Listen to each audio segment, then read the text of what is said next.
Welcome to part 2 of our series on developing a corporate planning model. In this tutorial series, we will develop a working annual budget model with annual figure phasing and specific submodels for sales, personnel, and travel planning. You can follow along with this tutorial using a free trial account of MODLR by registering on our homepage. In part 1, we developed our initial model and profit and loss cube, along with some basic reports.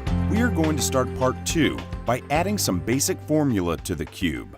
I'm going to open the default work view again and calculate the dollar thousands measure against the dollar measure.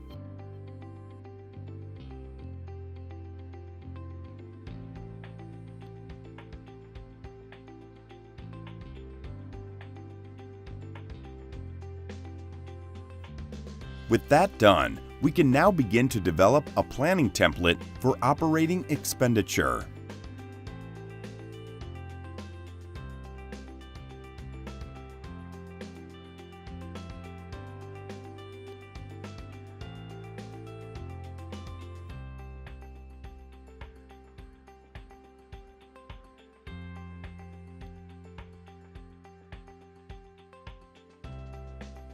One concept we didn't cover before is the notion of sets. I'm going to add a set to the left of the rows header and then 2 to the right. Where previously we had been changing the instructions for each dimension in a work view with only one set on each axis, rows, and columns. In this work view, we will be adding multiple column sets to allow us to develop a more complex view. Each set is independent of the other sets and can have its own instructions. We want the report to show the last year actuals, then our phasing options, and the resulting budget by month followed by the annual total for the year. This will take a little configuration as we want to get the work view just right.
It looks a little busy, but we will address that a little later. Let's save the work view we have created as Financial Year 18 Opex Budgeting. To hold the phasing method, we will need a new measure element, so we will leave the view and modify the profits and loss measures dimension. You can see I've added an S in square brackets after the name. The S tells MODLR to add the element as an element which holds string input. Next, we will create a new dimension to hold the various kinds of phasing methods we want to incorporate within the model.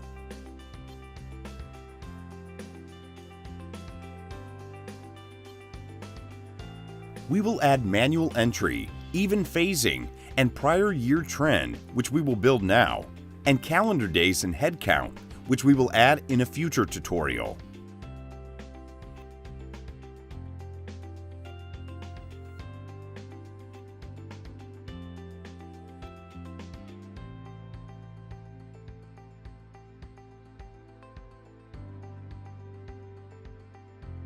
We will store the phasing method and amount in the middle column set.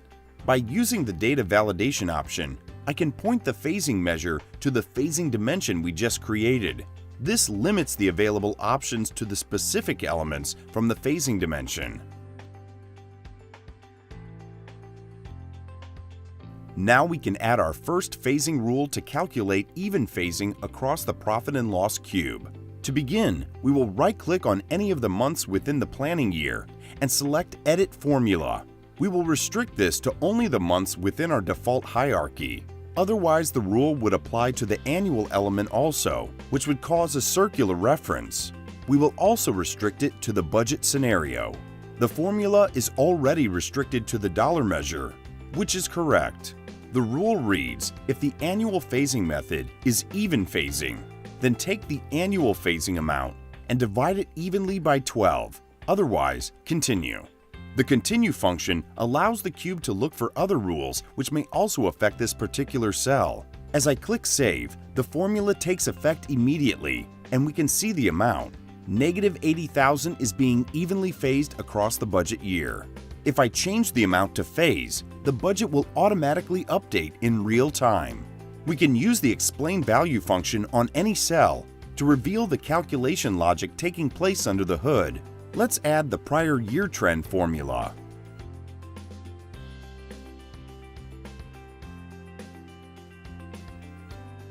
Presently, if we set the phasing to prior year trend, no formula is applied, and so I can change the value of the cell. This formula is a bit more complicated. We could simplify it by writing a specific formula for each month, but that would be a bit inefficient. Instead, we will use the link function, which can refer to a relative cell within this or any other cube. This rule begins in a similar way. First, we restrict the cells to which the formula applies to. The formula will check that the phasing method is indeed prior year trend, in which case it will take the same month from the prior year actual.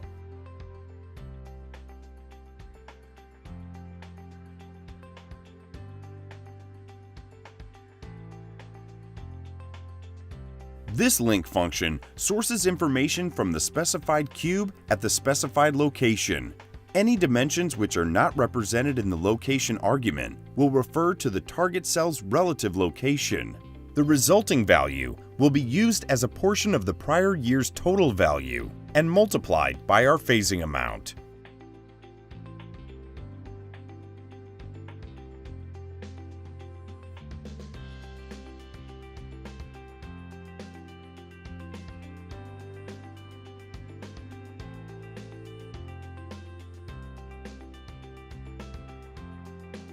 As I save that, we can see that the annual budget matches our phasing amount, but now the months are populated using the relativity from the prior year's actuals. We can change the phasing method, and our plan will recalculate in real time.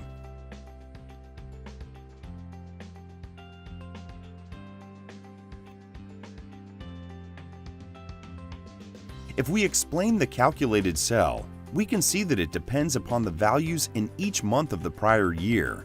It works out the given month's portion of last year's actuals and multiplies that by our phasing amount.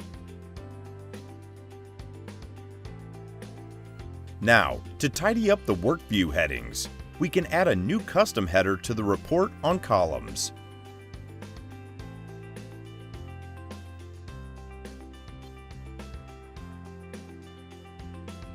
By double-clicking on the custom heading, we can type in a new value to display for each column. I'll enter in some custom headings for each of the columns now.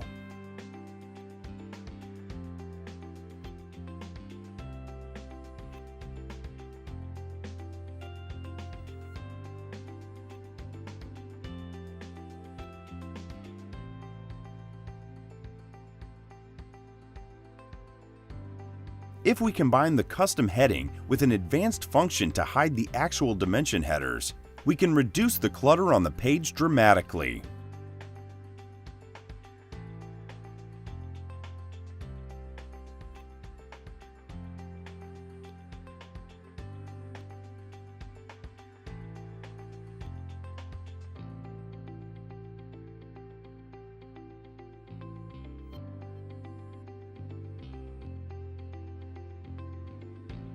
Since we are polishing the planning template now, I will just add a function to hide account rows which have no historic spend, so that the business can focus primarily on only the accounts which are relevant to them. If we need to make changes to the dimension sets which have been hidden, we can pause the set instructions across the work view. This will prevent all the advanced instructions from processing. One last step is to fix the account set so that it displays the totals at the bottom of the planning template. We can now change to another department and see that the planning template dynamically displays the accounts necessary for planning.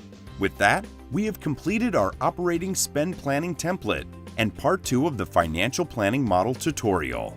In the next part, we will tackle the sales planning component. This includes pushing the results from the sales into the profit and loss cube. If you have any questions about this or any other tutorial in the series, please contact us at info@modlr.co.